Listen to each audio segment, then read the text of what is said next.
Hello, everybody, and all you wrestling fans. This is John Bullard with another episode of Pro Wrestling Tonight, and with us is the one and only Hot Rod Andy, a man who is known for both his professional wrestling skills, but also a professional stunt man, a guy who's actually won multiple lawnmower races within the region, and also Grand Prix go-kart champion. Andy, yeah, baby. Welcome to our show. Is this thing on? I've done one of these recently, and I'm just learning how to use this. Can you hear me? Oh, yeah, we can hear you pretty good, Andy. You sure? I can see. Okay, I think it's working. How do you like my background, man? You must be stuck in a time warp, it looks like. Yeah, it's crazy, man. Like I said, I'm just learning how to use this thing. Like, all this technology to me it's just out there, man. I didn't even have to use dial-up. It's not 1992 anymore, Andy. Yeah, I know. I just found out my AIM account doesn't exist anymore, so now I can't talk to my friends. It's nuts. It's nuts, man. But what's up? Your background looks cool. Yeah, it's a background. Are you actually in a city? In a TV studio. Oh, okay. I mean, I'm not actually standing behind laser lights. There's things everywhere around me, but you can't see because my girlfriend set this up and she knows how to work technology. Like I said, all new to me. But what's up, man? Let's talk. So, Andy, the fans been seeing your videos online. They've been hearing all the people talk about Hot Rod Andy coming back to professional wrestling. You have, like I said before in the introduction, you've been multi-time go-kart Grand Prix champion. You've won regional lawnmower, tractor races, tractor pulls, competitions. But also your pro wrestling is also quite notorious, or I should say infamous.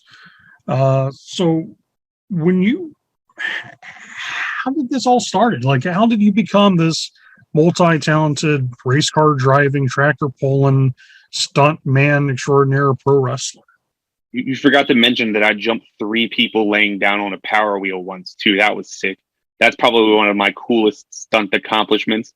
I got trained by a dude named Terry the Serpent Tugboat. He's actually a local Crete superstar. He's the one who got me with my connections to Japan and Madagascar, and he's taught me some really sweet slams and techniques that I don't think anyone in wrestling has ever seen before. So once I really get all these bookings now, I'm gonna be doing stuff that you've never seen before, man. You ever heard of the ultra kick?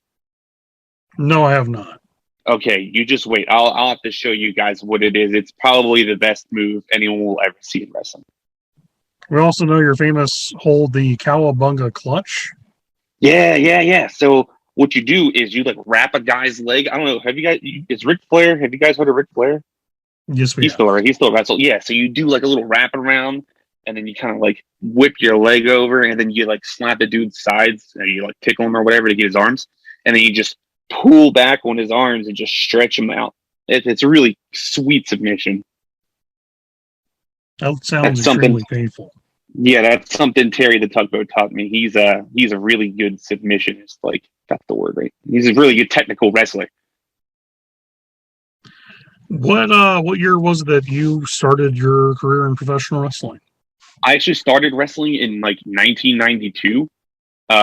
And then I don't know, everything kind of went blank, and now I'm here in 2021. 2021. So yeah.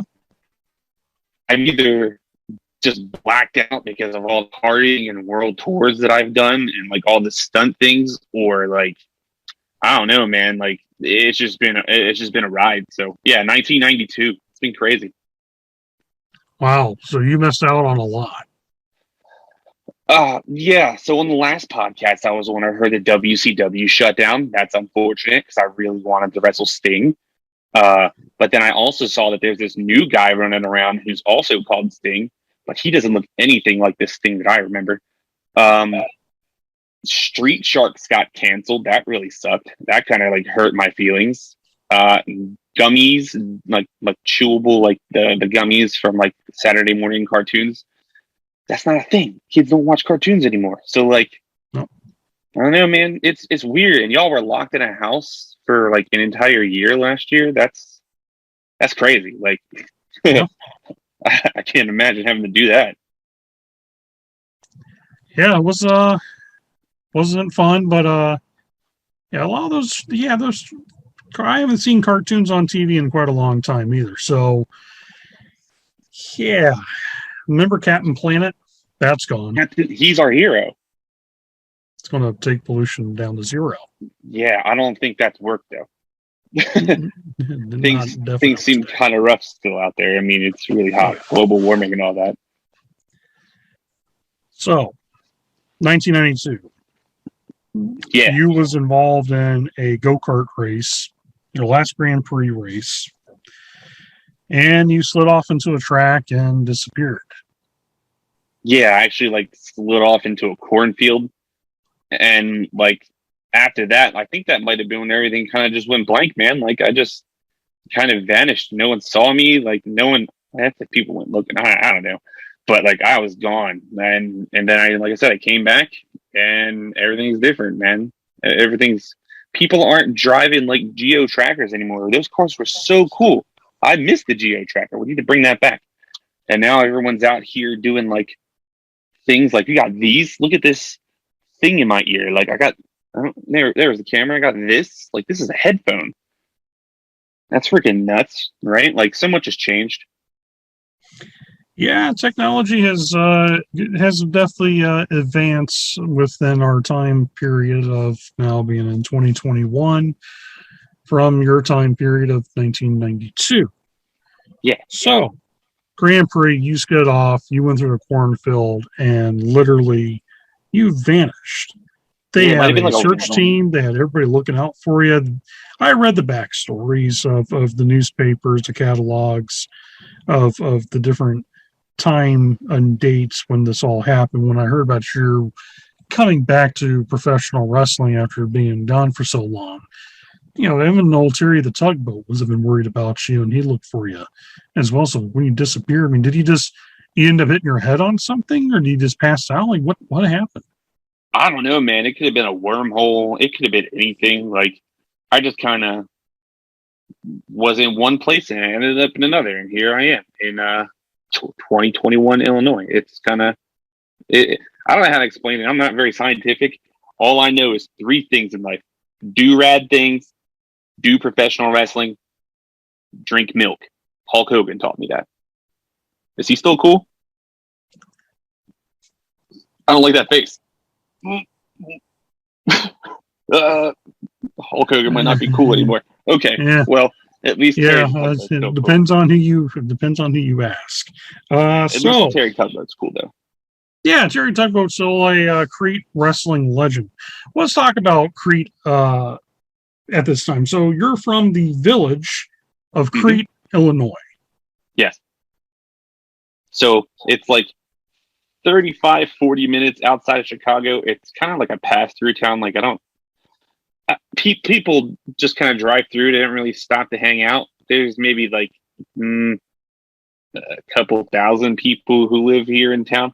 But it's a really neat little place, man. This is where I like started practicing all my stunts. Like there's a park down the street where I was like jumping off monkey bars.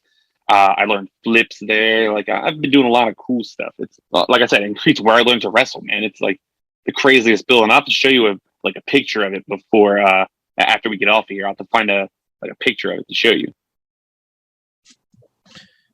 So talking about stunts here. So you have done some pretty insane stunts.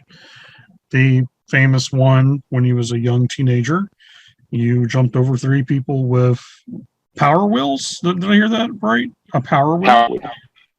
Power whip. Yeah. So I remember pedaling down the hill like really quick, like hit a couple rocks, slid a little bit, caught myself, maintained balance, hit that ramp, right over three people, hit that other side, and I remember getting up. Crowd was just cheering so loud for me. I had to have been like 16 people there watching me. They were so loud. And then all I did, one of these, oh, my hand's gone. Whoa, there it is. Yeah. Give him a good old thumbs up. Yep. Didn't say anything, let them cheer, and I walked off into the sunset, man. It was the best. What else crazy stunts have you actually accomplished, and what's have been your worst injuries from doing stunts? Okay, worst injury from doing stunt. Once I jumped off of a balcony and I broke my arm, and it was disgusting. I remember getting up, screaming at my like for my mom, and like my arm was just like Z'd up, so it just looked like gross.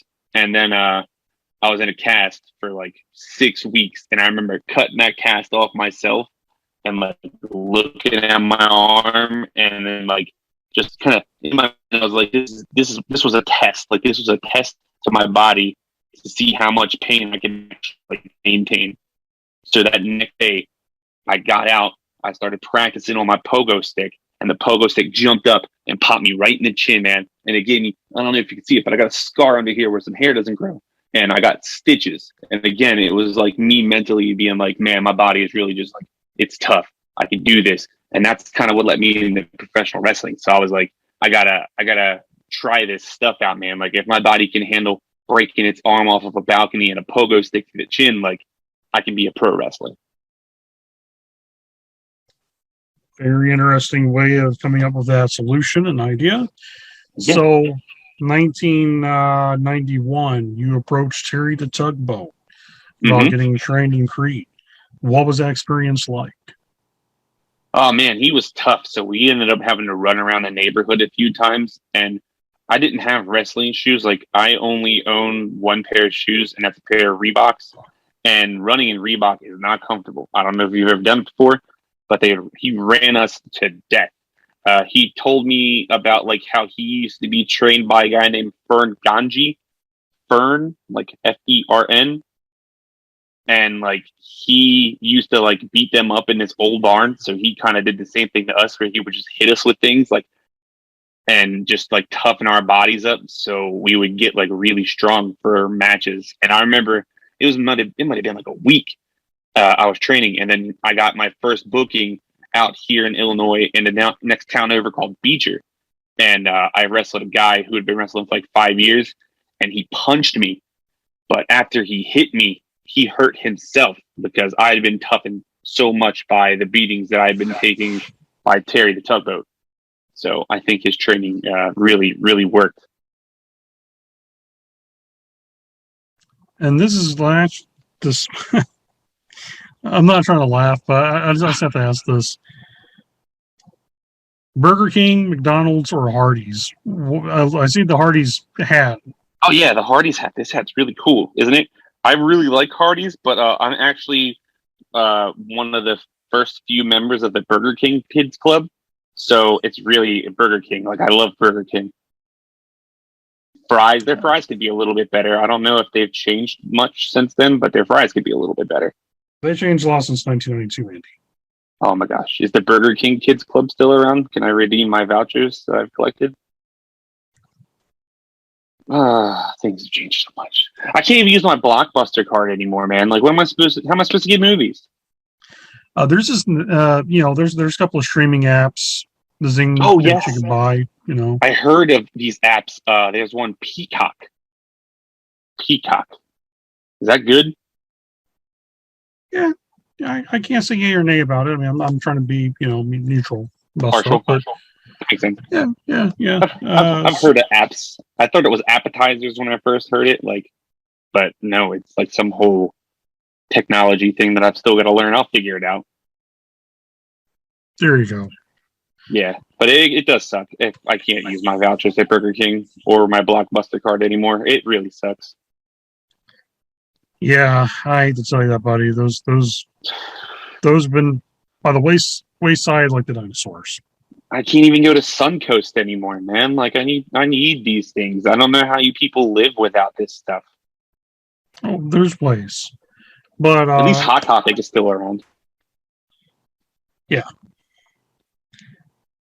With you having your wrestling careers going 1991, going to 1992, you end up winning 2 championships.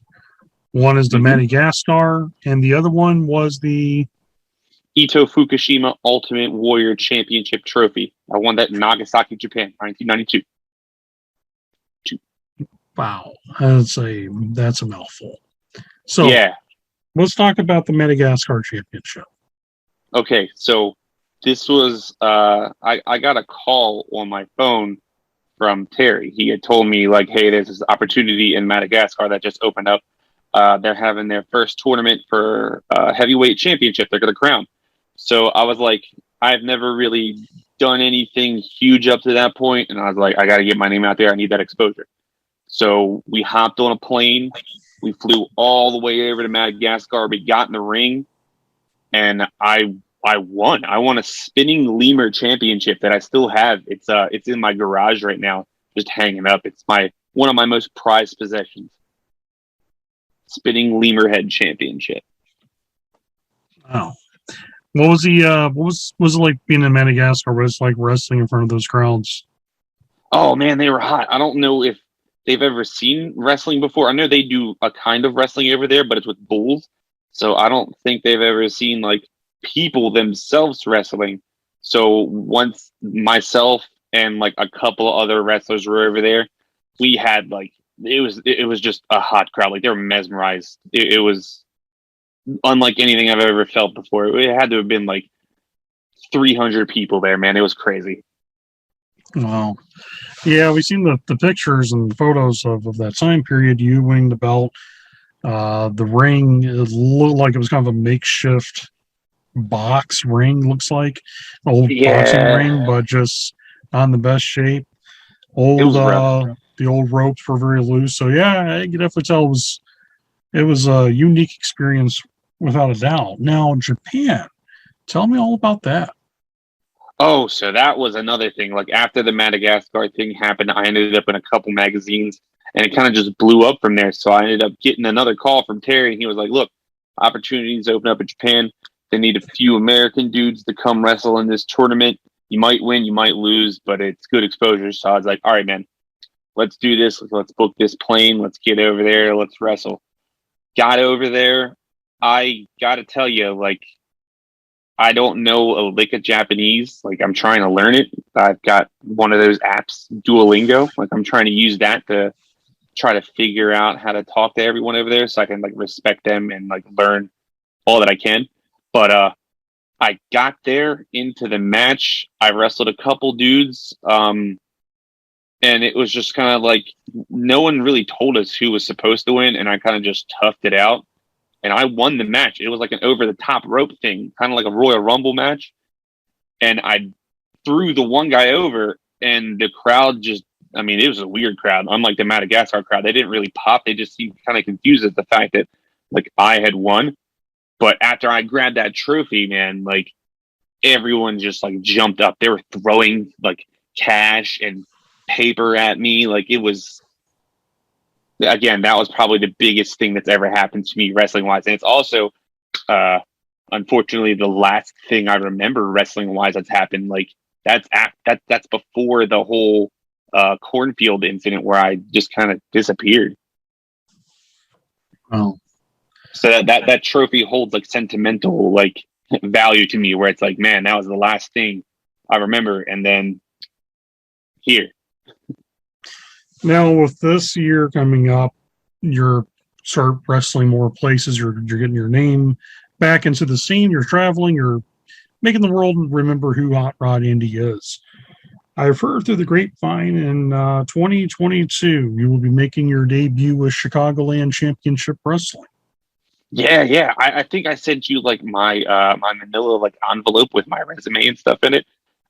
You got that, which I'm guessing is why you're announcing that I'm going to be there in 2022. So, yeah, I'm coming to Chicagoland. Hopefully, I can get my boombox functioning again by the time I get there, so I can play out my sick tunes to everyone who gets to hear me. I might bring my power wheel, jump a couple people before I do the show. Might do some stuff in the parking lot, like if y'all want to do some wheelies with me, that'd be really cool before the show starts. But I'm jazzed, man. Like I said, my last memory was in Japan. So if my first new memory in 2022 can be wrestling near my hometown, like that's the best thing that can happen. Is there anybody on the roster that you're interested in wrestling? There's this one dude. He's like rich, I think, or he's like inheriting money. This is Nerd. that guy, yeah, I don't like how he treats people, man. Like he seems like kind of a jerk. Like I don't want to be mean, and I don't know if he's gonna see this or not, but I think I could beat that guy. But I need to. I'm really like training up, and like I said, I got some time. 2022 is in like a couple months. I'm gonna come into that ring, and I think I'm gonna toss that dude around. Yeah. Yeah, the person he's speaking about, by the way, audience, is a gentleman by the name of Nelson Edwin Robert Doolittle the Fifth. Yeah, he's not nice. No, he's very much a very spoiled brat. That is for sure. Yeah, yeah. So we should humble people like that, man. Like that's what I was taught as a wrestler. Like you gotta sometimes just humble people in the ring, and his attitude seems like the kind of attitude that deserves a humbling. So I'm that guy. You're going to become like the Iron Sheik. Oh man, I don't know if I'm gonna become the Iron Sheik. I again like learning technology. I've seen this stuff he's been posting. He calls people jabronis now. I thought that was food, but it's not food. Uh, but he calls people No, jabronis. I don't think that's pepperoni, not jabronis. Yeah, close. I mean, I love pepperoni. You ever had Aurelio's before, man? Oh yeah, So good good, pieces. so good. Italian hand right there. But yeah, I don't know if I'm going to become chic. But I'll show nerds some things that Terry the Tugboat taught me, and I might even debut the Ultra Kick. I don't know. It's probably going to be the most devastating move in wrestling. I don't think anyone's ever done one before, so should get a huge reaction. Hopefully, it drops some jaws, man. So if you come back in wrestling, you're looking to take on Nelson Edwin Robert Doolittle the Fifth. There's other places that you're being booked at now. I guess you got a big show coming up in Nashville, Tennessee. Yeah, yeah. I'm going down to Nashville next weekend on the 28th. It's actually going to be my first, like, I guess, re-debut now in 2021. I'm wrestling in front of this promoter. His name's Neilio. Uh, I'm learning from a guy named Brian Cage. He's going to be there. That's going to be pretty cool. I don't exactly know what match I'm in yet, but I'll find out when I get there. I just know I'm Well, going to be there. Well, Andy, we're definitely pulling for you. We want to see you have the greatest success. And I know with you reemerging back from the time portal or clogging your head on a Hot Wheel or whatever is going on, I'm glad you're with us. Yeah, man. 2021 has been a learning experience, man. Like I said, I'm learning new technology. The lingo has changed. Like food has changed. I've got a lot to learn about 2021, but I've also got a lot to be excited about because, like I said, my last memory was Japan, so now I got to make brand new memories happen, man. I gotta re-debut in wrestling. And who knows, we might actually see this Japanese title defended at Chicago win. Yeah, I'll have to bring it with me. I'll have to bring that and the lemur belt. It's like I said, it spins. It's a little shabby because it hasn't been taken care of since 1992, but I can bring it with me. There you go. We're going to see what two international world titles look like. And it's going to be interesting. And Yep, I'll ride it on my Hot Wheel. there you go. So, Andy, for all the fans at home watching this on TV for Alco TV Studios, what is your goals for the next 5 years since you have now reemerged? Next 5 years. Goal one, continue to be radical because nothing is cooler than being cool. Number two, I think I want to win another belt because I mean, it's cool to have some things from like my like past, but I need to make new memories. So I've got to do something like that. Number three, I really want to get like more like comedy stuff out so people can see like that I'm not just all serious stuntman wrestler. Like I want people to know that I'm like this really cool dude outside of wrestling and stuff. And probably number four, like man, I want to get signed. Like I've heard all of this, like people get paid now to wrestle. Isn't that nuts? Yeah. So that'd be cool because that'd be a neat lifestyle to live. Like I've always wanted to do that. I've always wanted to do stunts too, but like to get paid to get beat up or do beating up, that'd be neat too, man. Got to learn how to do that though. True, and there are some stunt schools you can go to that can teach you that stuff. Actually, a gentleman on our roster at Chicagoland Championship Wrestling, Mr. Made for TV, Toli Bertarelli, outside of being an actor, is also a stuntman. So maybe you may kind of have to rub his ego connect with this guy. Bit, but yeah. He can teach me some things. I can teach him some things from 1992. That would be a very interesting meeting of the minds. Can't deny that. Yeah, I've seen the videos you guys post on your Facebook here. Like, there's a lot of dudes I think I could do some really good like video and skit work with. Like, just gotta get the time to. That's all.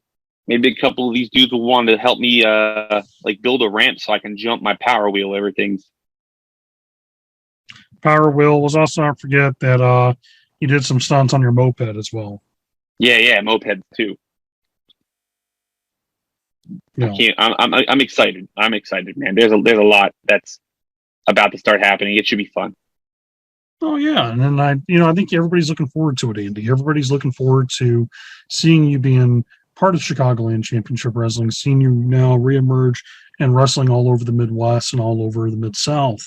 So with that closing, I just want to say, Andy, we are looking forward to working with you at Chicagoland Championship Wrestling.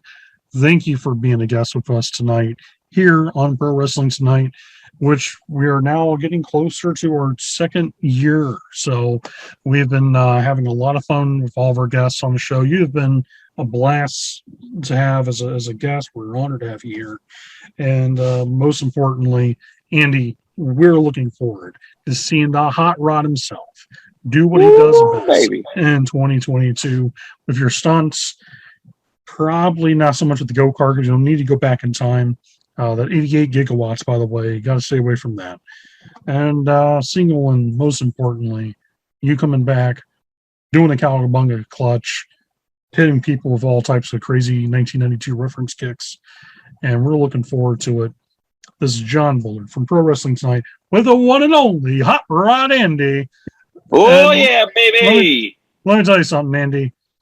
There ain't nobody better than Hot Rod Andy. And I just want to say thank you for being our guest. Ladies and gentlemen, we'll see you all at ringside in 2022.